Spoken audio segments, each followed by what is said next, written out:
El gobierno quiere insistir en que haya una concertación para fijar el salario mínimo y cambiar la tendencia de los últimos años, a pesar de que en la última reunión con empresarios y trabajadores no hubo acuerdo. La ministra de Trabajo, Griselda Restrepo, ha dejado claro que insistirá hasta último momento para que el salario mínimo para 2018 se fije por concertación. Aunque los empresarios y trabajadores han sostenido que las posiciones están muy lejos, 5,1 frente a 9%, la ministra asegura que se han logrado analizar fórmulas entre las partes que permiten pensar en la posibilidad de una concertación. Intentar un acuerdo para mandar un buen mensaje al país sobre lo que somos capaces de acordar, a pesar de las diferencias, siempre será positivo. La ministra mantiene comunicación con voceros de ambas partes y dice que aún existe la posibilidad de que luego de algunos análisis se logre una fórmula que evite que de nuevo el decreto se fije de manera unilateral por parte del gobierno. Empezar a encontrar esos puntos que nos acerquen y nos permitan mandar un buen mensaje al país. En un país polarizado como Colombia, la concertación, el diálogo, la posibilidad de un acuerdo es una obligación para todos. El plazo final es el próximo jueves y la ministra dice que hasta último momento seguirá buscando la concertación para revertir la tendencia que ha perdurado durante los últimos años.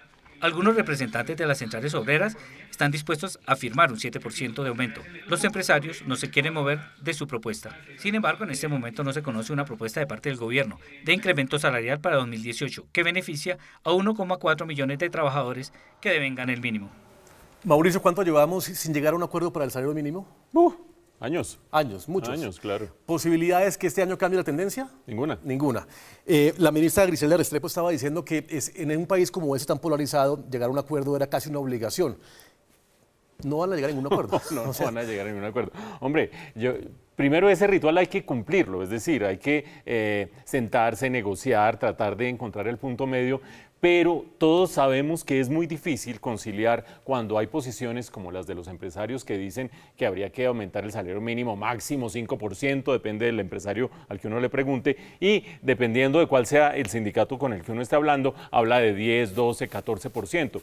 Vamos a lo fino de esta análisis. Si uno como economista dice hay que aumentarle a los trabajadores una cantidad de plata porque esa cantidad de plata lo que va a significar es mayor bienestar, inmediatamente los empresarios empiezan a evaluar. Yo a estos trabajadores o a estos 5 trabajadores les puedo pagar lo que me rindan en términos de producción, es decir, su productividad, y fuera de eso el aumento de la inflación. Por eso la fórmula mágica que se ha establecido desde la perspectiva técnica, desde la perspectiva tecnocrática, es que el aumento del salario mínimo debería ser inflación más aumento de la productividad laboral. Más que eso, empieza a significar que un empresario dice, hombre, yo estoy incurriendo en unos costos laborales excesivos frente a mi producción, frente a la productividad de estos trabajadores, y empieza a reemplazar trabajadores por máquinas o a reemplazar trabajadores por nuevos trabajadores que están desempleados. Lo hemos vivido en los últimos 2 años, lo hemos vivido en el pasado en el país, que aumenta el desempleo cuando se aumentan excesivamente los costos laborales. En el caso que nos ocupa, para el año entrante debería ser más o menos entre 4,5% y 5% el máximo aumento que se podría dar. ¿Por qué? Porque la inflación va a ser más o menos 4,1% y Planeación Nacional ha dicho que la productividad el año que está terminando creció menos de 0,5%. Cualquier cosa por encima de 5% va a ser una concesión política que no sería raro en un año electoral, pero también una presión para que aumente el desempleo porque los empleadores empiezan a sacar gente porque les resulta demasiado costoso.